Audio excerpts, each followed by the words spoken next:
ਸੋ ਦੋਸਤੋ, ਜਦੋਂ ਬੁਸ਼ਕਟ ਪੁਰਾਣੀ ਹੋ ਜਾਵੇ, ਚੌਂਟਿਆਂ 'ਚ ਇਸ਼ੂ ਆ ਜਾਣ ਤੇ ਗੱਡੀ ਰੋਡ ਤੇ ਨਾ ਟਿਕੇ ਤੇ ਰਬੜ ਦਿਖਾਈ ਬੇਟਾ, ਬੁਸ਼ ਟੁੱਟੇ ਪਏ ਐ, ਫਿਰ ਫਰਕ ਤਾਂ ਪੈਂਦਾ ਹੀ ਹੈ।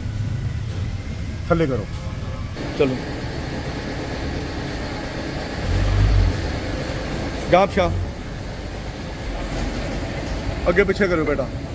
ਆ ਲਓ, ਜਦੋਂ ਟਾਇਰ ਇੰਨਾ ਅੱਗੇ ਪਿੱਛੇ ਚਲਾ ਗਿਆ ਜੀ, ਜਿਹੜੇ ਪਾਸੇ ਨੂੰ ਪਿੱਛੇ ਜਾ ਰਿਹਾ ਉਸ ਪਾਸੇ ਨੂੰ ਗੱਡੀ ਖਿੱਚੂਗੀ।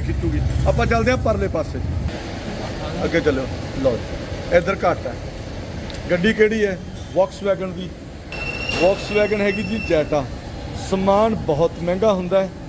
ਆਪਾਂ ਹੁਣ ਕਸਟਮਰ ਆਏ ਸੀਗੇ, ਡਾਇਗਨੋਸ ਕਰਤਾ, ਤੇ ਵੀਰ ਉਹਨਾਂ ਨੂੰ ਕਹਾਂਗੇ ਵੀ ਜੈਨੂਅਨ ਪਾਰਟਸ ਮਿਲਦਾ ਹੈ ਤਾਂ ਜ਼ਰੂਰ ਪਵਾਓ। ਜੇ ਤੁਸੀਂ ਪੁਰਾਣਾ ਜਾਂ ਦੇਸੀ ਪਾਓਗੇ ਉਹ ਨਹੀਂ ਚੱਲਣਾ।